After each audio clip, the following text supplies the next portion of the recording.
For example சொல்லணும்னா ஒரு buffet restaurant போகிறோன்னு வச்சுக்கோங்க, லஞ்சுக்கு பிளான் பண்ணுறோம்.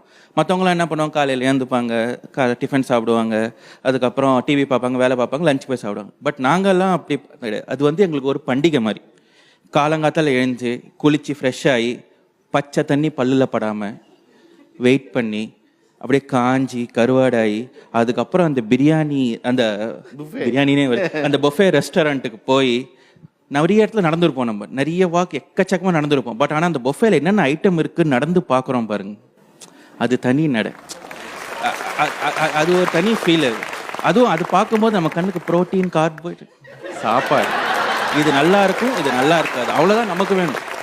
அங்கே போயிட்டு கார்போஹைட்ரேட், ப்ரோட்டீன், அதெல்லாம் ஒரு ஐட்டமாக பார்த்துட்டு அதுக்கப்புறம் அந்த குக்கே ரிசைன் பண்ணி போகிற அளவுக்கு சாப்பிட்டுட்டு நம்ம வீடு திரும்பினா அது ஒரு நல்ல எக்ஸ்பீரியன்ஸ். அதுக்கப்புறம் தொப்பை விழுந்து அதெல்லாம் சர்வசாதாரணம். தொப்பை விழ தான் செய்யும்.